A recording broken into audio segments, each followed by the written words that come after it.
तो शुरुआत में हम जाओ को देखते हैं जो कि स्वाइपर का काम करती है। वो घर को क्लीन करने के लिए आती है, जिसकी हालत देखकर तो उसको बहुत ही ज़्यादा गुस्सा आता है, क्योंकि वहाँ पर बहुत सारे फीमेल अंडरगारमेंट्स पड़े हुए थे।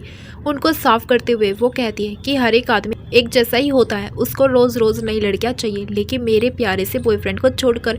एंड वो अपने फ़ोन में उसका फ़ोटो देखती है और उसको किसिस करना शुरू कर देती है। साथ ही में वो इस फ़ोटो का हमें फ्लैशबैक भी दिखाया जाता है, जहाँ पे उसका बॉयफ्रेंड उसे फ्लावर्स देता है। साथ ही में यहाँ पर कहता है कि बहुत सारे पैसे जोड़ रहा हूँ ताकि एक घर खरीद सकूँ, उसके बाद हम दोनों शादी कर लेंगे। जिसके बाद तो जाओ बहुत ही ज़्यादा खुश हो जाती है। उसके बाद में ये बंदी खुशी खुशी उस घर को पूरी तरीके से क्लीन करके जब बाहर आती है तो देखती है डस्टबिन में एक लड़का पड़ा हुआ था, जिसको वो गालियाँ देकर वहाँ से चली जाती है। जब ये बंदा अपना फेस रिवील करता है, यानी कि कपड़ा हटाता अपने फेस से, तो ये और कोई नहीं बल्कि दोस्तों इसी का बॉयफ्रेंड था। नेक्स्ट सीन में हमको फ्यूज़ा मेमोरियल हॉल दिखाया जाता है, जहाँ पे हमारा मेन लीड यान ली दादाजी की फ़ोटो को देखकर अगरबत्ती जला रहा होता है और वो 3 बार झुककर उन्हें ग्रेट करता है, मतलब कि उनकी फ़ोटो को ग्रेट करता है, बिकॉज दादाजी गुजर चुके थे। जहाँ पर यानली का मैनेजर कहता है हमें जल्द से जल्द दादाजी की पोती को ढूंढना होगा,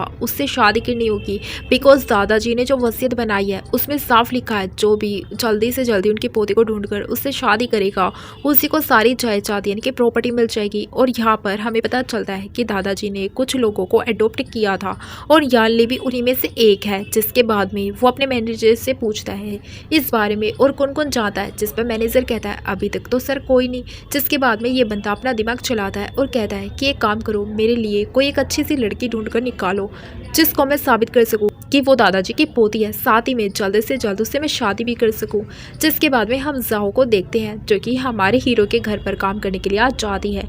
वो इतना बड़ा और आलीशान घर देखकर तो पूरी तरीके से हैरान हो जाती है। साथ ही में यहाँ पर वो बहुत सारे नौकरों को भी देखती है, जिस पर वो कहती है यहाँ पर तो इतने सारे नौकर मौजूद हैं, उसके बावजूद भी यहाँ पर मुझे सफाई करने के लिए बुलाया गया है। इसका मतलब कि ये लोग कितने ज़्यादा अमीर होंगे। वैसे भी ये सब तो अमीरों के चोचले हैं, उनको हर काम के लिए अलग इंसान चाहिए होता है। साथ ही में वो घर की फ़ोटो भी क्लिक करती है, लेकिन अफसोस की बात ये होती है कि वो उस फोटो को पोस्ट नहीं कर पाती है, बिकॉज ये ब्लैक लिस्ट हो जाती है। यहाँ पर एक दूसरी औरत आती है और वो कहती है आपको जल्दी से अंदर जाकर अपना काम ख़त्म करना चाहिए। हमको अंदर का सीन दिखाया जाता है जहाँ पे मैनेजर यानली को बहुत सारी लड़कियों की फ़ोटोज़ दिखा रहा होता है। वो पहली लड़की का फ़ोटो देखता है जिस पर यानली कहता है इसका चेहरा एकदम ही रूखा रूखा है। जिसके बाद में वो दूसरी लड़की को दिखाता है, उस पर वो कहता है कि उसका फेस बहुत ही ज़्यादा बड़ा है। तीसरी लड़की की फ़ोटो दिखाता है जिसको देखकर हमारा हीरो एक रिएक्शन वाज लाइक क्या दिखा रहे हो आप, यही लड़कियाँ चाइना में बची हैं क्या।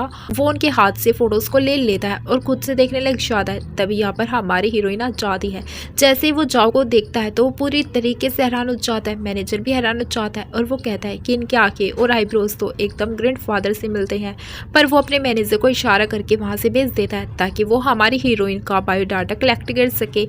बाद में जाओ को वो बैठ जाने को कहता है। जाओ भी बड़ी खुश होकर वहाँ पे बैठ जाती है।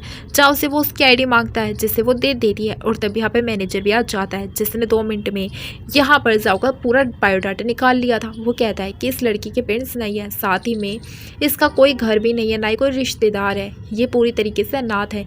ये सुनते ही तो हमारा हीरो पूरी तरीके से खुश हो जाता है और वो अपने मैनेजर से कहता है ये एकदम सही लड़की है। जाओ भी उनकी बातें सुनने की कोशिश कर रही होती है और वो एकदम ही उन पर चिल्लाते हुए कहती है आप लोग मेरी चुगली क्यों कर रहे हैं। पर हमारा हीरो कहता है कि मैं कोई तुम्हारी चुगली नहीं कर रहा हूँ, मैं तुम्हें सीधा सीधा बोलूँगा, मुझे बात घुमाने की आदत नहीं है, क्या तुम मुझसे शादी करोगी।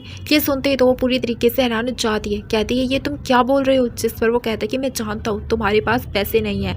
पर वो वहाँ पर 3-4 लड़कियों को बुलाता है जो कि पैसे से भरे ब्रीफकेस लेकर आ जाती है और हमारी हीरोइन के सामने खोल देती है।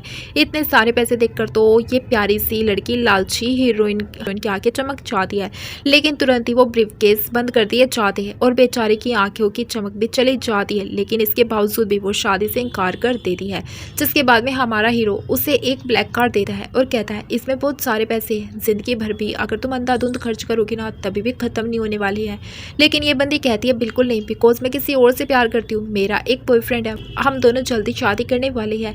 साथ ही में भर भर कर उसकी तारीफें करना शुरू कर देती है। तभी यहाँ पर जाओ के पास उसके बॉयफ्रेंड की कॉल आ जाती है, जिसके बाद तो ये बंदी 7वें आसमान पर पहुंच जाती है। साथ ही में उसको भी दिखाती है कि उसका बॉयफ्रेंड की कॉल आई है और फिर वो बड़ी खुश होकर कॉल को रिसीव करती है। लेकिन उसकी खुशी चकनाचूर हो जाती है जब इसका बंदा सामने से कहता है कि उसको ब्रेकअप करना है। पर ये तो पूरी तरीके से हैरान हो जाती है और कहती है, तुम्हें मुझसे ब्रेकअप क्यों करना है? तुमने तो कहा था कि तुम मुझसे शादी करोगे। जिस पर वो कहता, हाँ मैंने तुमसे कहा था, लेकिन तुम गरीब हो ना, और ना ही तुम्हारे पेरेंट्स हैं, और तुम तो एक अनाथ हो। जिस पर जाओ कहती है कि तुमने मुझसे कहा था कि अगर तुम 2 लाख युवान इकट्ठा कर लोगी तो मैं तुमसे शादी कर लूँगा।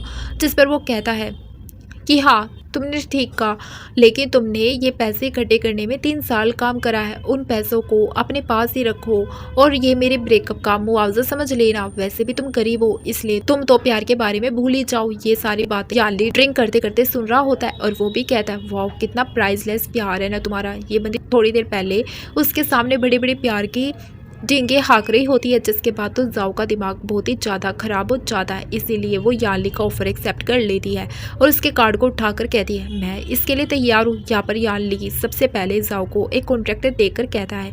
इसके बाद ये लोग मैरिज सर्टिफिकेट लेने के लिए मैरिज ब्यूरो पहुँच जाते हैं, जहाँ पर ये दोनों बाकी के कपल्स को देखते हैं जो कि एक दूसरे के साथ में बहुत ही प्यार से बातें कर रहे थे। इन सभी को देखकर जाओ काफ़ी ज़्यादा खुश होती है, लेकिन तभी उसको नज़र आता है एक कपल, जहाँ पर गर्लफ्रेंड अपने बॉयफ्रेंड की कुटाई कर रही होती है। इसको देखकर तो बेचारी जाओ का मुंह बन जाता है। जिसके बाद यानली उससे कॉन्ट्रैक्ट देकर कहता है, हमारी शादी से 1 महीने तक वैलिड रहेगी। जैसे ही 1 महीना पूरा हो जाएगा मैं तुम्हें डाइवोर्स दे दूंगा, साथ ही में मैं तुम्हें 5 मिलियन और एक विला भी दूंगा। अगर तुम इन सारी शर्तों को मानने के लिए तैयार हो तो अभी इस पर साइन कर दो। जिस पर तो ये बंदी 1 सेकंड भी नहीं लेती सोचने में और जल्दी से साइन कर देती है। जिस पर तो यानली वाज लाइक, क्या तुमने तो सोचा भी नहीं। जिस पर जाओ कहती है कि मुझे लगता है कि 1 सेकंड सोचना भी उन 5 मिलियन की बेइज्जती हो जाता। जिसके बाद जाओ जल्दी से यानली का हाथ पकड़ के कहती है कि चलो ना हनी, हम भी लोग भी शादी की फोटोज क्लिक करवा लेते हैं। जिसके बाद में दोनों फाइनली मैरिज सर्टिफिकेट ले लेते हैं। जिसके बाद में दोनों बाहर आ जाते हैं, जहाँ पे यानली जाओ से कहता है कि अब तो मेरे साथ शिफ्ट हो जाओ। जिस पे थोड़ा सा हैरान हो जाती है और कहती है, तुम अब मेरे साथ रहना चाहते हो? ये बात तुमने पहले तो नहीं बताई थी, इसलिए अब इसके 2 मिलियन एक्स्ट्रा लेंगे ये। जिसके लिए हमारा हीरो तुरंत ही राजी हो जाता है। इस पर तो वो काफ़ी खुश हो जाती है और कहती है, मुझे वो 2 मिलियन कब मिलेंगे? यानली कहता है कि अभी के अभी। इसके बाद में मैनेजर दो ब्रीफकेस लेकर आ जाता है जो कि पैसों से भरे हुए थे। यहाँ पर जाओ जल्दी से उन ब्रीफकेस को खोल कर देखती है तो पैसे की चमक से उसकी आंखें भी चमक जाती है।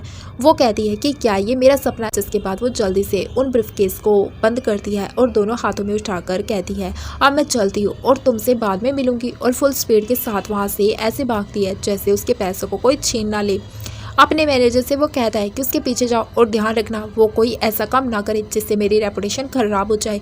अगले सीन में हम जाओ के बॉयफ्रेंड जियांग को देखते हैं जो कि उसी के घर पर था, जहाँ पर वो एक औरत के साथ था। पर वो उस औरत से कहता है, मैंने उस लड़की से ब्रेकअप कर लिया है और जल्दी मैं तुम्हारे पैसे भी चुका दूंगा। और इन दोनों की बातों से हमें जाहिर होता है कि ये इस औरत के साथ रिलेशन में इसीलिए है बिकॉज इसने इस औरत से पैसे लिए हैं और चुकाए नहीं है, और अब ये पैसे चुकाने ना पड़े। लेकिन ये औरत तो यहाँ पर हवस की पुजारन होती है, वो उसके ऊपर टूट पड़ती है, जहाँ पर जाओ भी आ जाती है और वो इन दोनों को रंगे हाथ पर पकड़ लेती है। जिसके बाद में जियांग को वो एक थप्पड़ मारती है और कहती है, इस कद्दू जैसी औरत के लिए तुमने मुझसे धोखा दिया, मुझसे ब्रेकअप भी कर लिया। और वो उसको पीटना शुरू कर देती है।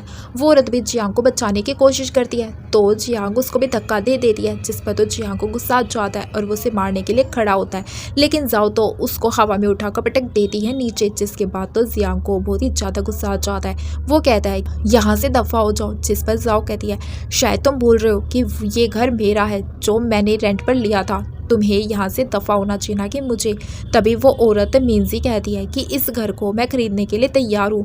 जिस पर तो जियांग भी कहता है कि मिंजी बहुत ही ज़्यादा अमीर है, वो इस घर को आसानी से खरीद सकती है, इसलिए यहाँ से दफ़ा हो जाओ। तभी यहाँ पर घर की मालकिन आ जाती है और वो इतने सारे लोगों को देख कर कहती है, इतने सारे लोग यहाँ पर क्या कर रहे हैं। फिर वो उसके बाद जिया उससे कहती है कि तुमने पिछले महीने का रेंट और बिजली का बिल नहीं दिया है, तुम्हारे कुल 3000 युवान होते हैं, जल्दी से इन्हें पे कर दो। जिस पर तो तुरंत ही जियांग कहता है, इसके पास 3000 युवान कहाँ से होंगे, इसको तो 2 लाख युवान ही कमाने में 3 साल लग गए थे और वो भी इसने मुझे दे दिए। फिर वो जाओ से कहता है कि अगर तुम मेरे सामने घुटने टेकती हो तो शायद से मैं तुम्हें 200 दे सकता हूँ और आज रात तुम्हें सड़क पर नहीं सोना पड़ेगा क्योंकि तुम गरीब हो। एंड ये दोनों उसका मजाक उड़ाने लगते हैं, जिस पर हमारी हीरोइन कहती है कि तुम लोगों को लगता है कि मैं गरीब हूँ, पर ऐसा नहीं है क्योंकि मैं तो एक मिलीनियर हूँ। ये सुनते ही तो ओनर हैरान हो जाती है और ये दोनों हंसने लग जाते हैं। कहते हैं तुम अनाथ हो, ये सपने कहाँ से देख रही हो, और वैसे भी अगर तुम्हारे हिसाब में तुम मिलीनियर हो तो फिर मैं तो इस हिसाब से चाइना का सबसे हैंडसम लड़का हूँ। जिस पर मिंजी भी उसका मजाक उड़ाते हुए कहती है तुम्हारा दिमाग खिसक चुका है, इसीलिए मैं तुम्हें साइकेट्रिस्ट से मिलने के लिए 200 रुपीज़ दे रही हूँ। एंड वो उसके ऊपर पैसे फेंक देती है, जिसके बाद मिंजी कहती है कि अब तुम इस घर से दफा हो जाओ बिकॉज ये घर मैं पूरे 5 लाख युआन में खरीदने वाली हूँ। जिस पर तो जाओ ओनर से कहती है कि मैं इसे दुगने में इसे खरीदूंगी। अपने घर की इस तरीके से बोली लगते हुए देखकर तो ओनर तो काफी ज्यादा खुश हो जाती है और वो हमारी हीरोइन से कहती है कि क्या सच में अगर तुम वाकई में इसे खरीद रही हो तो मैं पूरे पैसे कैश में लूंगी। जिस पर जाओ तुरंत ही ब्रीफ केस उठाकर कहती है बेशक मैं तुम्हें सारे पैसे कैश में दूंगी। ओनर खुशी खुशी उस ब्रीफ केस को लेने लग जाती है कि तभी जियांग कहता है कि क्या तुम्हें इसके ऊपर ट्रस्ट है, पर वैसे भी अगर इसके पास इतने सारे पैसे आ गए तो मैं अपने सारे बाल कटवा लूंगा। जिस पर जाओ वाज लाइक तो फिर तुम्हें इस चीज के लिए तुरंत ही तैयार हो जाना चाहिए। एंड वो ब्रीफ केस को खोल देती है। इतने सारे पैसे देखकर तो सभी लोग पूरी तरीके से हैरान हो जाते हैं। जियांग जल्दी से उनमें से कुछ पैसे उठाने वाला था, तभी जियांग उसे रोक देती है और कहती है तुम इनको टच भी करने की मत सोचना। जिसके बाद जियांग गिरगिट की तरह रंग बदलते हुए जिया से कहता है कि क्या तुमने कोई लॉटरी जीती है, और वो इसके साथ बहुत ही प्यार से बात करने लग जाता है। जिस पर जियांग पहले तो उसे डांटती है और फिर वो मिंजी की तरफ देखती है एंड वो जियांग से कहती है कि हाँ मैंने बहुत सारी लॉटरी जीती है और मैं वो सारे पैसे तुम्हें दे दूंगी। जिस पर तो ये बंदा काफ़ी ज़्यादा खुश हो जाता है। ये देखकर मिंजी को काफ़ी गुस्सा आता है, पर जिया उससे कहती है लेकिन उससे पहले तुम्हें अपने सारे बाल कटवाने होंगे। जिस पर जियांग कहता है कि क्या तुम मजाक उड़ा रही हो मेरा। जिस पर वो कहती है अरे बिल्कुल नहीं, क्या तुम इतने सारे पैसों के लिए तुम इतने ऐसा काम नहीं कर सकते हो। लेकिन तभी ओनर जोर से उसके ऊपर चिल्लाती है और कहती है क्या तुम मुझे पागल समझ रही हो, ये सारे पैसे नकली है। उसके बाद जियांग और जाओ जल्दी से पैसों को चेक करते हैं। मिंजी तो यहाँ पर हंसना शुरू कर देती है और बेचारी जाओ के पैरों तले तो जमीन खिसक चुकी थी। मिंजी जियांग से कहती है क्या तुम अभी भी उसके साथ रहना चाहते हो, वैसे भी मैं तुम्हें बता दूं कि अब मैं इस घर को खरीद रही हूँ। एंड वो वहाँ से चली जाती है और ओनर भी उसे रोकने की कोशिश करती है। जियांग को बहुत गुस्सा आता है और वो उसके पीछे भागकर चली जाता है, लेकिन बेचारी जिया को तो यहाँ पर इस बात का सदमा लग जाता है कि शादी में उसे धोखा मिल गया। ओनर उसको कहती है कि तुम बहुत ही ज़्यादा बिग कैरेट हो और वो वहाँ से जाने लगती है। तब यहाँ पर कुछ गार्ड्स आ जाते हैं जो कि उनके रास्ते को ब्लॉक कर लेते हैं। वो लोग दो ब्रीफ केस हमारी हीरोइन को दे देते यानी कि उसके सामने रख देते हैं और कहते हैं मैडम हमें माफ़ कर दीजिएगा, उस टाइम पर कुछ गलती हो गई थी, लेकिन इस बार हम लोग आपके लिए असली पैसे लेकर आए हैं। जल्दी से वो पैसों को चेक करती है। ओनर भी पैसों को देखती है। जिसके बाद में जिया उससे कहती है क्या तुम्हें अब मेरे ऊपर भरोसा है, इन पैसों को लेकर यहाँ से दफा हो जाओ और अब से ये घर मेरा है। अगले सीन में हमारी हीरोइन मस्त बैठकर पैसे गिन रही होती है और बहुत ही ज़्यादा खुश हो रही होती है। तभी उसके पास उसकी दोस्त जांग की कॉल आती है और वो दहाड़े मार मार कर रोना शुरू कर देती है। वो कहती है कि मैं बहुत ही ज़्यादा दुखी हूँ, प्लीज़ मेरे साथ ड्रिंक करने के लिए चलो।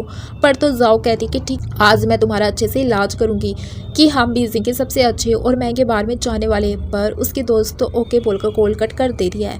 फिर फुल स्टाइल में वो अपने बालों को सेट करती है। जिसके बाद में हमारी हीरोइन मस्त तैयार होकर एकदम अमीरों की तरह क्लब में सज धज के एंट्री मारती है। जियांग भी उसको देखकर पूरी तरीके से हैरान हो जाती है। जहाँ पे हमारी हीरोइन के साथ गार्ड भी मौजूद थे। तो जाओ भी उसके पास बहुत ही स्टाइल मारते हुए आती है और हाई करके अपना चश्मा फुल स्टाइल में निकालती है। यहाँ पर तो जांग उन कार्ड्स के ऊपर तो फिदा हो जाती है और उनसे बात करना शुरू कर देती है। जिसके बाद जाओ स्टाइल में अपने कोट उतार कर उन गार्ड्स को दे देती है और कहती है जाओ जाकर मेरे दोस्त के साइड में बैठ जाओ। जिसके बाद तो वो दोनों गार्ड्स उसके दोस्त के साइड में आकर बैठ जाते हैं। उसके बाद तो जियांग की खुशी का कोई ठिकाना ही नहीं होता है और वो कहती है कि तुम सभी बहुत ही ज़्यादा हैंडसम हो।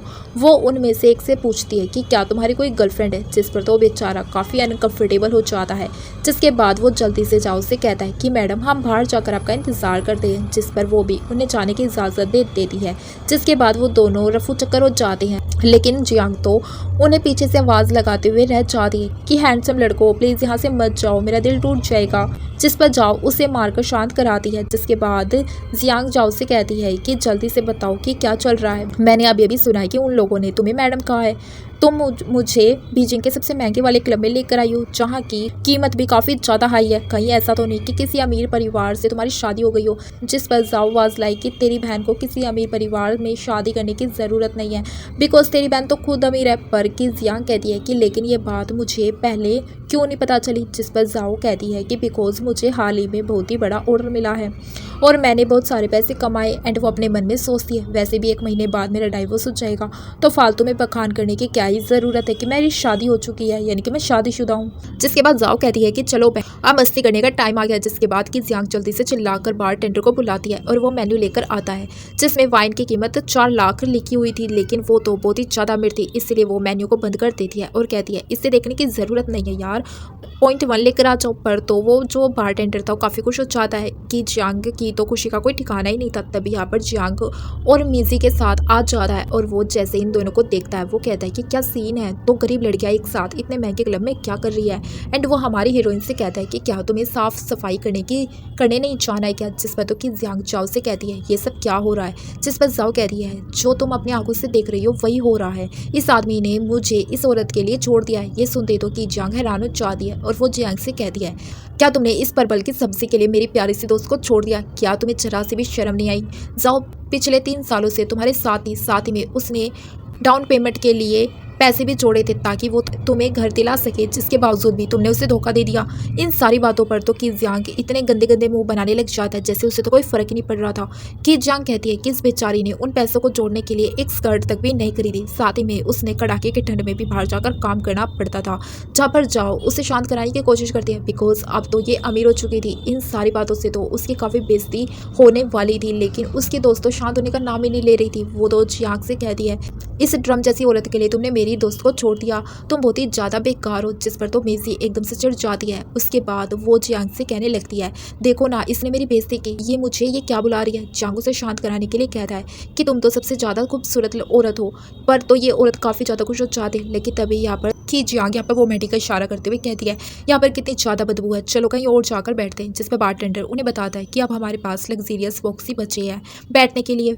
वाकई में उसको बदलने का डिसीजन लेना चाहते हैं आप। जिस पर तो वो हाँ कह देती है, पर तुरंत ही मेज़ेन कहती है कि गरीब औरतों के पंख कितने ज़्यादा फैल रहे हैं। जिस पर तो जियांग कहता है कि क्या तुम्हें पता भी है कि उसकी कीमत कितनी होती है, वो कम से कम 2 लाख की होते हैं, तुम दोनों गरीब लड़कियाँ उसको अफोर्ड भी कर पाओगी। जिस पर कि जियांग उसके ऊपर चिल्लाते हुए कहती है दूसरों की बेइज्जती करना बंद कर दो, वरना सामने वाला तुम्हारी भी बेइज्जती कर सकता है। जाओ उसको शांत कराते हुए कहती है इस बेवकूफ़ के साथ बहस करने का कोई फ़ायदा नहीं है यार, चलो अपने बॉक्स चेंज कर लेते हैं। तुरंत ही ये बंदा सामने से कहता है कि क्या तुम भूल गई हो कि तुम गरीब हो, तुम यहाँ पर दारू का पैसा भी नहीं पे कर पाओगी।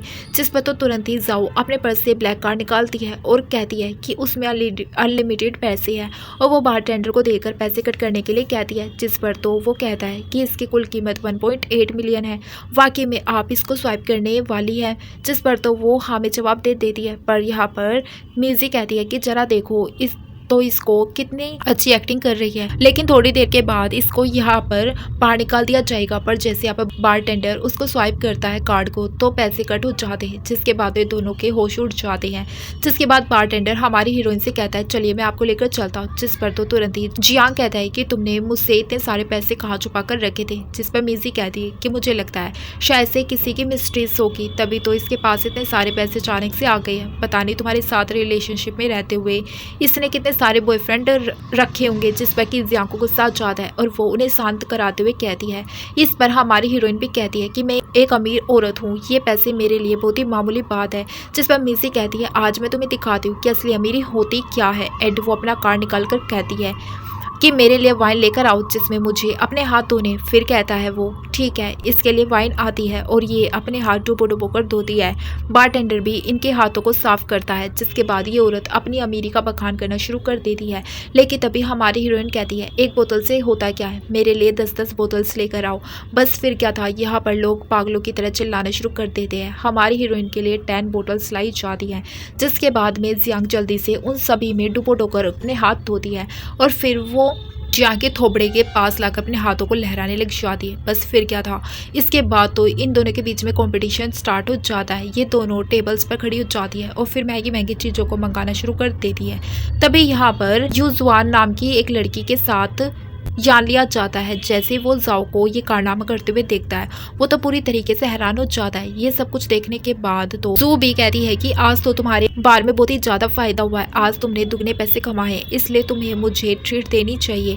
एंड उन्हें बिल भी दिखाया जाता है जो कि बहुत ही ज्यादा होता है। फाइनली जाओ के पास जाने वाला होता है वो, लेकिन तभी उसके पास एक कोला जाती है जिसे पिक करने के लिए बाहर चला जाता है। तभी जो हमारी हीरोइन के हाथ में ब्लैक कार्ड देख लेती है जो कि हमारे हीरो का होता है, जिसके बाद में वो उसको सेक्रेटरी गार्ड से पकड़वा देती है और कहती है तुम्हारी हिम्मत कैसे हुई इस कार्ड को चोरी करने की। पर यहाँ पर जाओ तो कह रही होती है कि मेरे हस्बैंड ने मुझे दिया, जिस पर तो जू कहती है ये कार्ड यानली का है, भला वो तुम्हारा हस्बैंड कैसे हो सकता है। जिसके बाद तो जी भी उसका मजाक उड़ाना शुरू कर देती है। लेकिन तभी यहाँ पर हमारे हीरो आ जाता है यानली, और वो कहता है कि ये लड़की सच कह रही है, ये मेरी वाइफ है। साथ ही में वो बहुत ही अमीर परिवार से भी है जो कि फूजी परिवार है। जिसके बाद तो जियांग एक बार फिर से पलटी मार जाता है और फिर वो हमारी हीरोइन के सामने घुटने पर गिर जाता है और कहता है प्लीज मुझे एक्सेप्ट कर लो, मुझे माफ कर दो। जिस पर वो कहती है कुछ ऐसा करो जिससे मेरा भरोसा तुम्हारे ऊपर हो जाए। जिसके बाद तो यहाँ पर वो घुटनों पर बैठकर उसके सामने खुद को थप्पड़ मारना शुरू कर देता है। जिसके बाद की जियांग कहती है मुझे लगता है हमें इन लोगों को बाहर फिकवा देना चाहिए।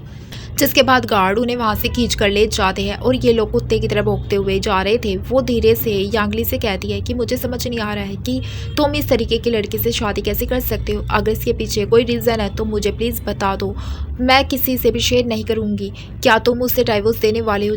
कि जियांग जिया से कहती है कि ये सब कुछ क्या हो रहा है, वो तुम्हारे हस्बैंड से कितना ज़्यादा चिपक रही है, तुम्हें जाकर रोकना चाहिए। लेकिन वो बंदी तो कहती है मुझे इससे कोई लेना देना नहीं है। लेकिन यहाँ पर यानली भी चाहता था कि जाओ बीच में आए और वो उसे इशारा करके बुलाता है, लेकिन ये बंदी तो जाने का नाम ही नहीं लेती है और दूसरी तो फेस कर लेती है। जिसके बाद तो यहाँ पर यानली खुद से ही उसको खींच लेता है। फिर यहाँ पर जू से कहता है जब मैंने पहली बार इसको देखा था मुझे पहली दफ़ा ही प्यार हो गया था, यानी कि लव एंड फर्स्ट साइट, और सेम इसका भी यही हाल है। वो उसको बोलने को कहता है लेकिन वो तो कुछ बोलती ही नहीं है। जिसके बाद ये बंदा उसे पैसों का लालच देता है। तो हमारी लालची हीरोइन इसके बाद तो ऐसा बोला शुरू करती है, वो तो शांत होने का नाम ही नहीं लेती है।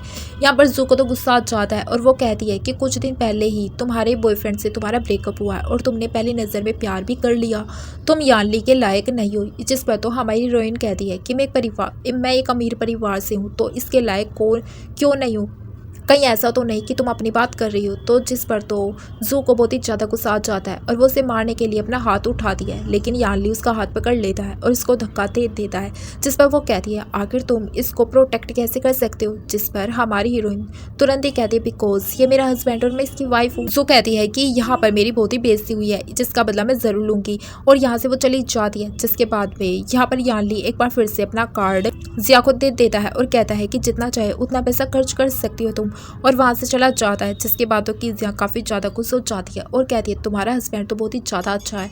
पर जाओ से कहती है कि चलो तुम्हें शॉपिंग के लिए लेकर चलती हूँ। जिसके बाद ये दोनों मस्त शॉपिंग करने के लिए जाती है, जहाँ पे जाओ यांगली को भर भर कर शॉपिंग कराती है।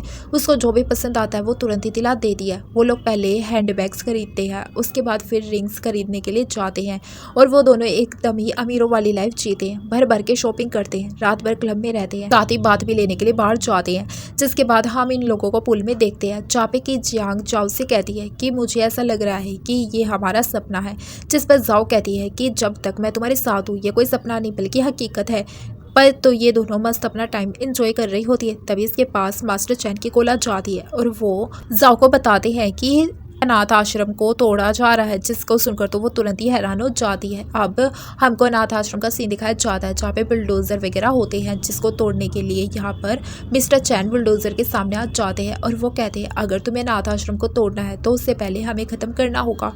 ये बंदा भी उनके ऊपर बुलडोज़र चढ़ाने वाला होता है, पर तभी यहाँ पर जाओ आ जाती है और वो रोकती है, कहती है कि मैं एक अमीर परिवार की औरत हूँ, अगर तुम ऐसा करोगी तो फिर तुम्हें इसकी भरपाई करनी पड़ेगी। जिस पर एक आदमी कहता है जो बचपन से एक अनाथ आश्रम में रहती हो, पली बड़ी हो, भला वो अमीर खानदान से कैसे हो सकती है। जिस पर वो बुलडोजर पर खड़ा हुआ आदमी हंसने लग जाता है और कहता है अनाथ यहाँ पर अमीर होने का नाटक मत करो। जिस पर तो उसकी दोस्त बताती है कि ये फूब परिवार के चेयरमैन की वाइफ है।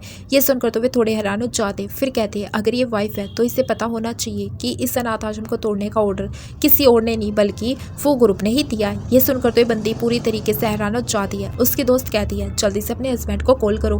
वो जल्दी से यानली के पास कॉल करती है, लेकिन यानली किसी मीटिंग में था इसलिए वो फ़ोन को साइलेंट वे में कर देता है। जिसके बाद में वो आदमी कहता है देखा उन्होंने तुम्हारा फ़ोन नहीं उठाया, लेकिन अब मेरा फ़ोन ज़रूर उठा लेंगे। वो भी कॉल करता है, लेकिन दूसरी तरफ से एक दूसरे ही लड़का कॉल उठाता है, उसका नाम किन होता है और उसी के साइड में दोस्तों जू बैठी होती है। वो आदमी किन को बताता है कि यहाँ पर एक लड़की हमारे काम में बहुत ही ज़्यादा दखलंदाजी कर रही है, साथ ही में वो आपकी वाइफ होने का भी नाटक कर रही है। जिसके बाद वो आदमी कॉल को स्पीकर पर रखता है और दूसरी तरफ से किन कहता है कि मुझे फ़र्क नहीं पड़ता है, जो भी सामने आ रहा है उसे ख़त्म कर दो और मेरी कोई वाइफ नहीं है, ये कहकर वो कॉल कट कर देता है।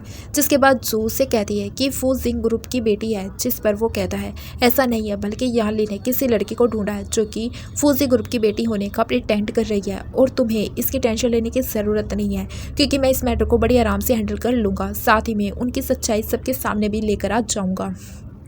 जिसके बाद में हम दूसरी तरफ उस आदमी को देखते हैं जो कि अनाथ आश्रम को तोड़ने का ऑर्डर देता है, लेकिन तभी जाओ उन्हें रोकती है और कहती है मैं इस ज़मीन को खरीदना चाहती हूँ। जिस पर वो आदमी कहता है क्या तुम्हें इस ज़मीन की कीमत भी पता है? वो कहती है बस मुझे एक दिन का टाइम दो, मैं इसको खरीद लूँगी। एंड वो अपने ब्लैक कार्ड निकालती है। इस ब्लैक कार्ड को देखकर देखो तुम मुझे सिर्फ एक दिन का टाइम दे दो, अगर मैं पैसे लेकर नहीं आई तो इसको तुम रख लेना। ब्लैक कार्ड को देखकर तो वो सोचता है ये फू परिवार का है, ज़रूर इसका फू परिवार से कोई तो ताल्लुक है। वो कहता है कि इस ब्लैक कार्ड को देखकर मैं तुम्हें एक दिन का टाइम दे देता हूँ और उस ब्लैक कार्ड को वो लेकर वहाँ से चला जाता है। अब हमको याली दिखाया जाता है जो कि अपने घर पर आ जाता है। यहाँ पर उससे मिलने के लिए जू आई होती है और वो कहता है कि तुम यहाँ पर क्या कर रही हो? जिस पर जू कहती है कि मैं तुम्हारा बर्थडे सेलिब्रेट करने के लिए आई हूँ, आज से 30 साल पहले तुम्हें यहाँ पर लेकर आया गया था। उस पर तो याली वाज लाई मेरा कोई बर्थडे नहीं है और ना ही मुझे सेलिब्रेट करना है। जिस पर तो जो कहती है नाराज़ होने की ज़रूरत नहीं है, मैं अच्छे से जानती हूँ कि उस लड़के से तुमने अपनी मर्जी से शादी नहीं की है, ज़रूर तुम्हारी कोई मजबूरी रही होगी। एंड वो उसको ज़बरदस्ती हक करने लग जाती है,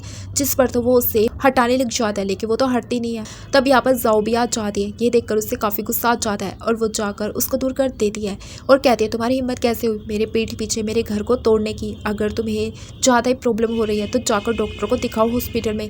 जिस पर तो जू कहती है मैं यहाँ पर सिर्फ याली से मिलने के लिए आई थी, क्या तुम्हें दोस्ती भी समझ में नहीं आती है? तो फिर यहाँ पर जाओ कि क्या बकवास कर रही हो, क्या तुम्हें दोस्ती भी समझ में नहीं आती है?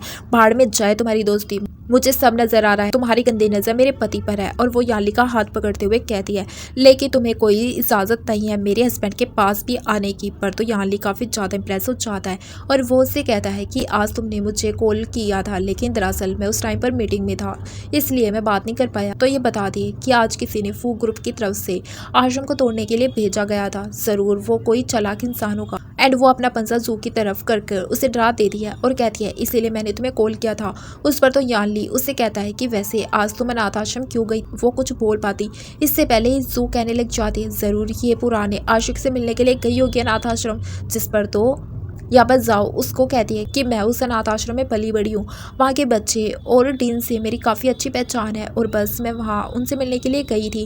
वैसे मुझे तो लगता है कि तुमने अपने आशिक को वहाँ पर भेजा होगा अनाथ आश्रम को तोड़ने के लिए।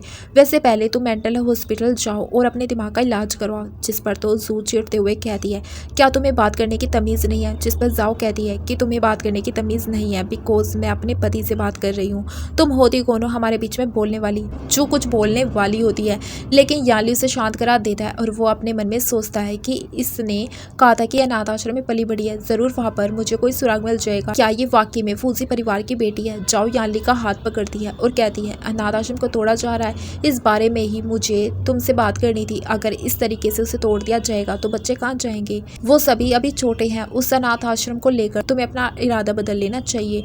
कि तभी यहाँ पर जू कहती है कि उस ज़मीन के बारे में तुमने पहले ही प्लानिंग कर रखी है, इस औरत के लिए तुम अपने टाइमिंग और पैसे वेस्ट मत करना। तो याली का हाथ वो पकड़ लेती है और कहती है प्लीज़ हस्बैंड कुछ करो ना। लेकिन वो कहता है नहीं, पहले ही सारी प्लानिंग हो चुकी है और उन बच्चों को दूसरे अनाथ आश्रम में शिफ्ट कर दिया जाएगा।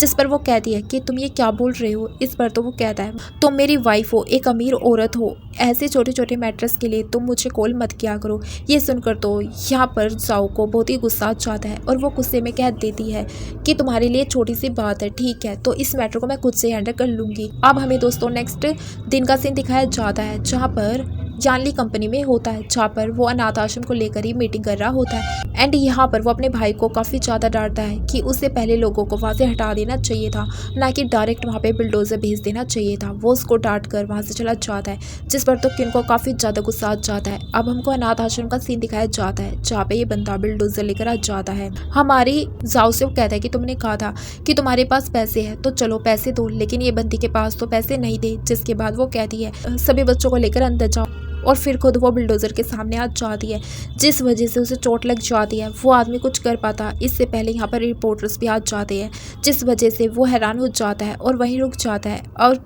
अब दोस्तों हमें फ्लैशबैक दिखाया जाता है, जहाँ पे जाओ ने कि जियांग से कहा था कि हम यहाँ पर रिपोर्टर्स को बुलाएंगे और सभी के सामने बताएंगे कि यहाँ पर कितना गलत हो रहा है। जिसके बाद ये दोनों मिलकर रिपोर्टर्स के ऑफिस में पहुँच जाती है और उन्हें पैसे का लालच देती है ताकि वे लोग यहाँ पर आ जाए। सीन वापस से प्रेजेंट में शिफ्ट हो जाता है, जहाँ पे रिपोर्टर्स कहते हैं मिस फू आप यहाँ पर पली बड़ी है, इसके बावजूद भी इसको तोड़ा जा रहा है, ये कितना ज़्यादा गलत बात है। जिसके बाद में यहाँ पर आदमी सभी रिपोर्टर्स के सामने कहता है ये मिसेस फू नहीं है, साथ ही में फूजी ग्रुप की बेटी तो अभी भी लापता है, साथ ही में ये हमारी हीरोइन के ऊपर हाथ उठाने वाला था। पर तभी यहाँ पर जान लिया जाता है, उसके ऊपर डांटता है वो और कहता है कि ये मेरी वाइफ है। जिसके बाद तो ये आदमी पूरी तरीके से हैरान हो जाता है, जहाँ पर इतने सारे रिपोर्टर्स को देखकर तो जान ली जाओ से कहता है ये तुम यहाँ पर क्या कर रहे हो।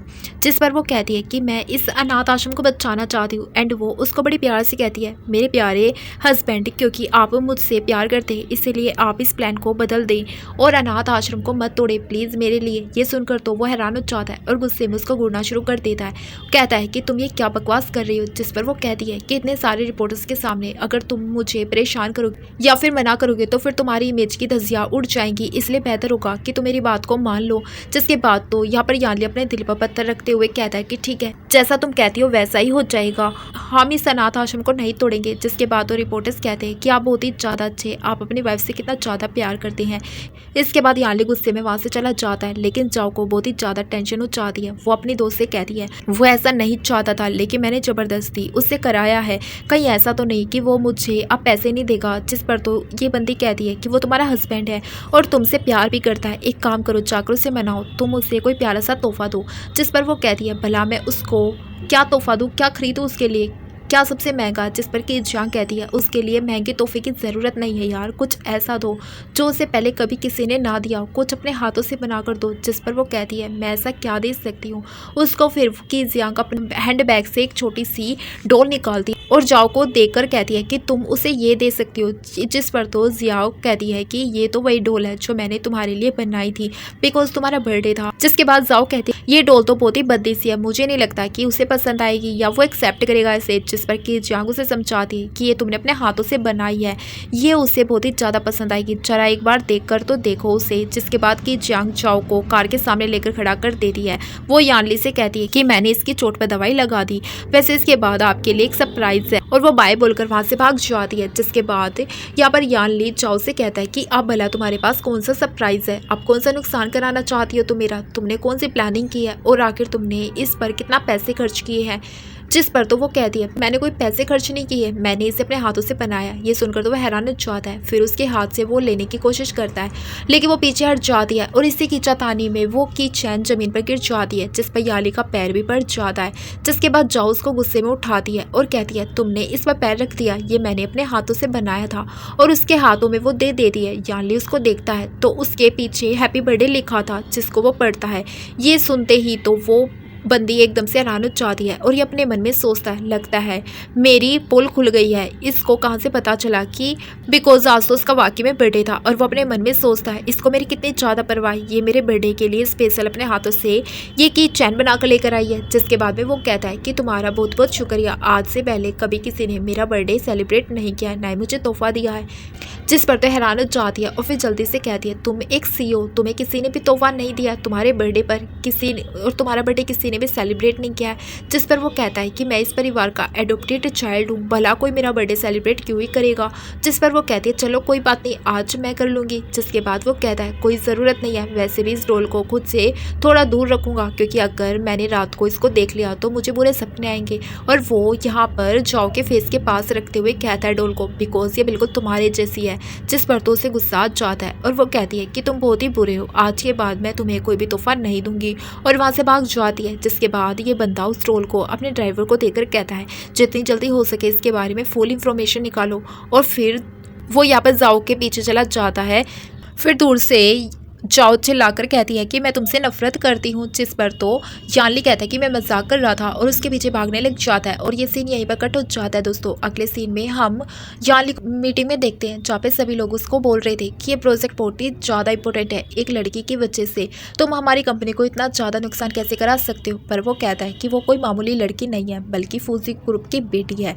पर तो तुरंत ही किन कहता है कि हम तुम्हारी बातों पर यकीन कैसे करें, हम में से कोई भी उस लड़की को नहीं जानता है और ना ही कभी उसे देखा है। जिसके बाद कंपनी के अंदर जो मेंबर्स होते हुए कहते हैं बेहतर होगा कि तुम उस लड़की को हम सभी से मिलवाओ या फिर तुम एक काम करो कि उसे कंपनी में इंटर्नशिप करने दो, जिस पर तो यानली राजी हो जाता है।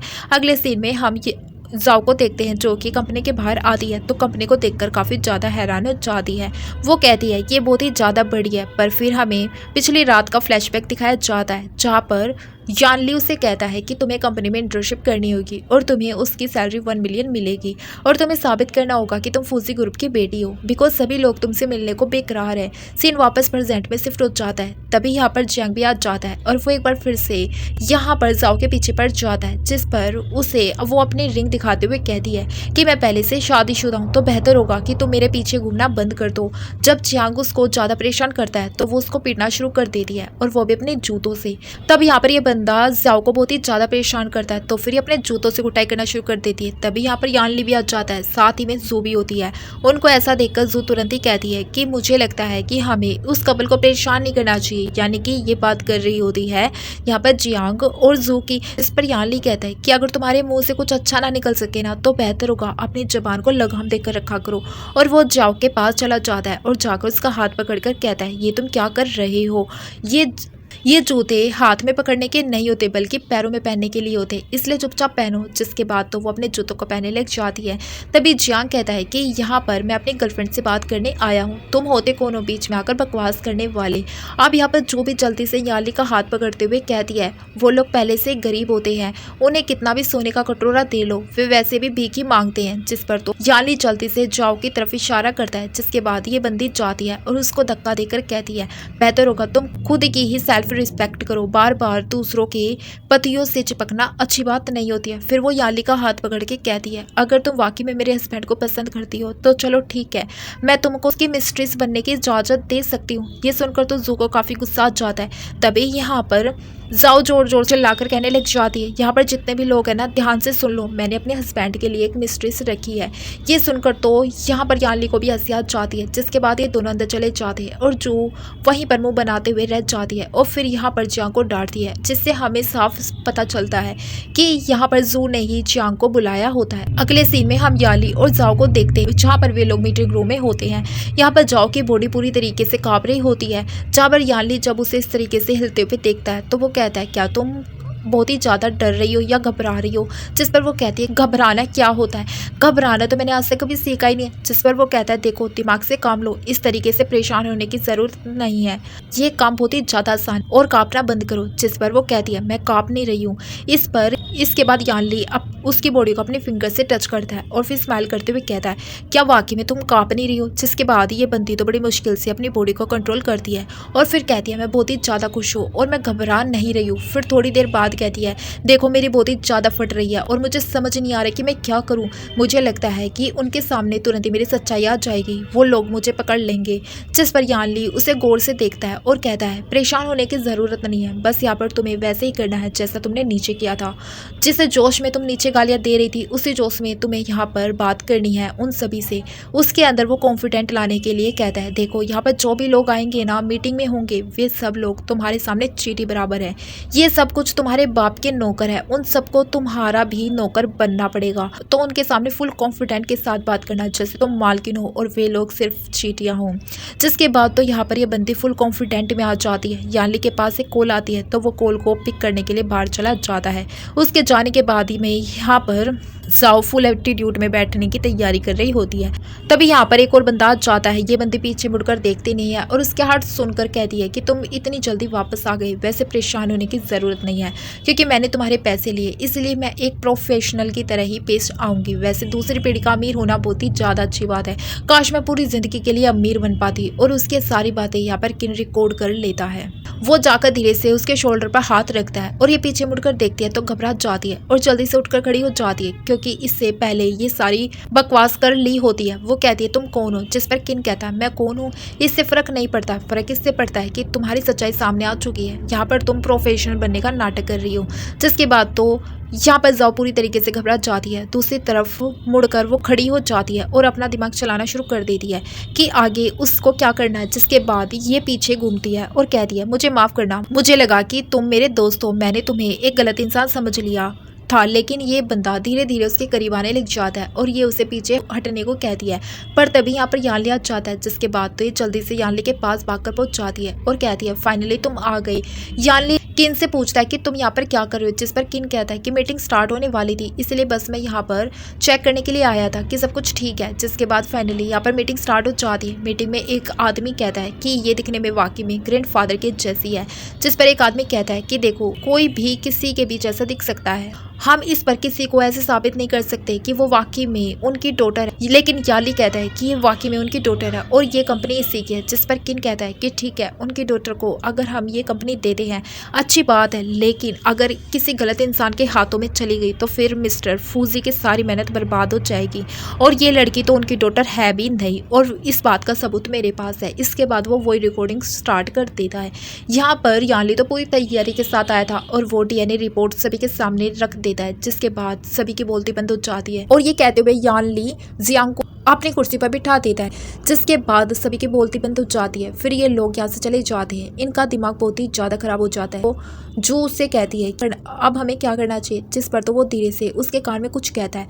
अब यहाँ पर यानली को काम करते हुए देखते हैं हम, जहाँ पर एना नाम की एक लड़की उसके साथ बात करने के लिए जाती है और वो उसके साथ बहुत ही अच्छे से पेश आती है। साथ ही में उसको काम के बारे में भी समझा रही होती है, पर पीछे से जुआ जाती है। साथ ही में 2 लड़कियां भी थी और वो उन्हें जाओ के पास भेज देती है परेशान करने के लिए। ये दोनों लड़कियां आते ही जाओ के ऊपर चढ़ जाती है और झगड़ा करना शुरू कर देती है। उसके कपड़े भी खींचने लग जाती है। आना जल्दी से भागकर वहां से चली जाती है। लेकिन यहाँ पर जाओ कहती है कि अभी मैं तुम्हें सबक सिखाती हूँ। फिर वो टेबल के नीचे से अपने पैसों का भरा सूटकेस बाहर निकालती है और फिर उस ब्रीफकेस को खोल देती है। उसमें इतने सारे पैसे देखकर सभी लोग हैरान हो जाते हैं। ये बंदी कहती है सभी के पास यहाँ पर पैसे कमाने का मौका है, जो भी इनको एक थप्पड़ मारेगा उसे मैं 10,000 दूंगी। वो एक लड़की से आगे आकर थप्पड़ मारने को कहती है, लेकिन उस लड़की को इस बात पर यकीन नहीं होता है।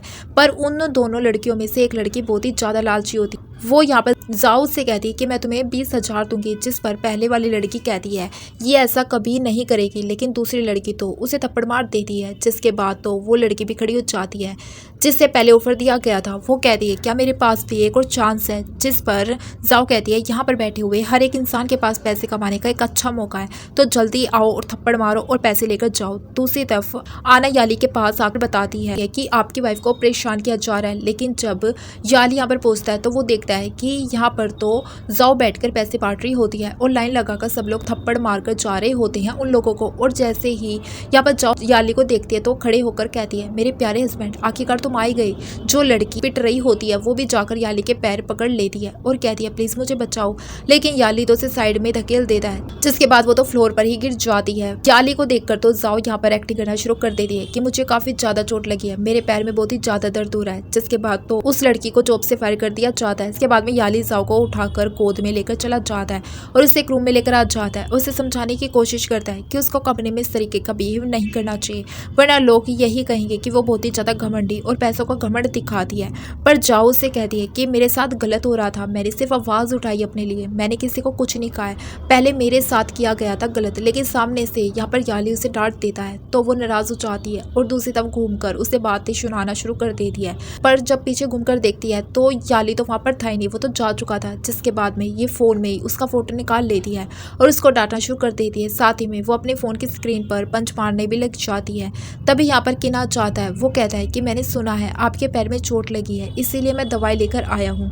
पहले तो वो जाने लगती है, लेकिन जब वो देखती है कि यहाँ पर याली भी उसकी तरफ आ रहा है वो भी दवाई लेकर, तो ये बैठकर किन से ही अपने पैर में दवाई लगवाना शुरू कर देती है। ये देखकर तो याली को काफी ज्यादा जेलसी फील होती है, इसीलिए वो आगे आता है और किन को साइड में कर जाओ को अपनी गोद में उठाकर वहां से ले जाता है और साइड में लाकर उसे बहुत ही ज्यादा डांटता है कि तुम्हें गैर मर्दों से अपने काम नहीं कराने चाहिए। साथ ही में वो उसके पैर में दवाई भी लगाता है। अब हम जाओ को उसके दोस्त के साथ में देखते हैं, जहाँ पे वो उसे बताती है कि अचानक से उसके पति को दौरा पड़ना शुरू हो जाता है। वो जेलस फील करता है जब वो किसी और आदमी के साथ होती है, जिस पर किया किन बताती है यही तो प्यार होता है। अब हम आने को देखते हैं जो कि जाओ को एक मीटिंग में लेकर आती है। जब ये बंदी यहाँ पर यानली को देखती है तो जाने लगती है कि इस पर आना समझ जाती है। अगर आप ऐसे ही चलता रहा तो वो समझेगा कि आप उनकी रिस्पेक्ट नहीं करती है, इसीलिए आपको रुकना चाहिए बिकॉज ये बहुत ही इंपॉर्टेंट मीटिंग है।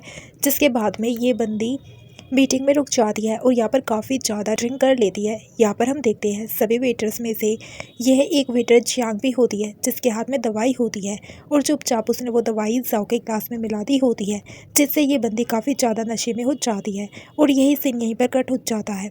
अगले सीन में हम जाओ को एक पेड़ पर लटके हुए देखते हैं, जहाँ पर हमारा हीरो इसे चलने के लिए कहता है, लेकिन ये तो पेड़ को कस के पकड़ कर खड़ी हो जाती है और जाने से साफ इनकार कर देती है। साथ ही में लियान इसे यहाँ पे कहती है कि तुम तो बहुत ही ज़्यादा हैंडसम हो, मेरे पति से भी ज़्यादा हैंडसम हो। लेकिन ये बंदा तो गुस्से में आ जाता है और ये बंदा यहाँ से चला भी जाता है। जहाँ पर जाओ तो अभी भी पेड़ से चिपकी हुई होती है। तभी यहाँ पर एक कार आती है और कार से बाहर आता है जियांग, जो कि उसे लेकर वहाँ से चला जाता है और कार की बैक सीट पर बैठा देता है। जहाँ पर पहले से जू बैठी होती है, वो कहती है कि मैंने इसके लिए बहुत ही पैसे खर्च किए हैं, इस बार हमारी प्लानिंग बिल्कुल बर्बाद नहीं होनी चाहिए। जिस पर जियांग कहता है कि इस बार ऐसा कुछ नहीं होगा एंड वो उसको अपने घर पर लेकर आ जाता है, जहाँ पे ये बंदी अभी भी बेहोश होती है। वो कहता है मैं जो कुछ भी कर रहा हूँ ना, इसमें मेरी कोई गलती नहीं है, ये सब तुम्हारी वजह से हो रहा है बिकॉज तुम इस तरीके से बिहेव करती हो। ये बंदा हमारी हीरोइन के साथ कुछ कर पाता इससे पहले यहाँ पर हमारा हीरो आ जाता है और वो हमारे हीरोइन का बचा लेता है, साथ ही में इसको पुलिस से भी अरेस्ट करवा देता है। जिसके बाद में यानली उसको घर पर लेकर आ जाता है और वो अभी भी नशे में होती है और वो लगातार उसके चिपके जा रही होती है। जिसके बाद में ये बंदा उसको उठाता है और जाकर पानी में डुबो देता है। जिसके बाद में फाइनली इसका नशा उतर जाता है और ये नहा धोकर बाहर आ जाती है। अब अगले दिन का सीन देखते हैं दोस्तों कंपनी का, जहाँ पे यहाँ पर ये मस्त अपने डेस्क पर बैठी होती है। लेकिन तभी यहाँ पर जाओ आ जाती है और वो सभी को फोटोज दिखाती है। वो फोटोज उसकी मीटिंग की होती है, जहाँ पर यही बंदी अपने हैंडसम हस्बैंड के साथ बैठी होती है। लेकिन लोगों ने इस तरीके से फ़ोटो ली थी जिसमें सिर्फ उस आदमी के हाथ नज़र आ रहे थे, यानी कि इसका हस्बैंड नहीं। यहाँ पर ये उस आदमी की वाइफ भी आ जाती है और इस बेचारी के ऊपर एलिगेशन लगाने लग जाती है कि वो उसके हस्बैंड को सेड्यूस कर रही है। पर यहाँ पर उसका हस्बैंड भी आ जाता है और उसे खींचकर वहाँ से लेकर जाता है। अब हम हमारी हीरोइन को मस्त बैठे हुए ड्रामा देख रही होती है। पीछे से यहाँ पर हीरो आ जाता है और वो उसका हाथ पकड़ लेता है।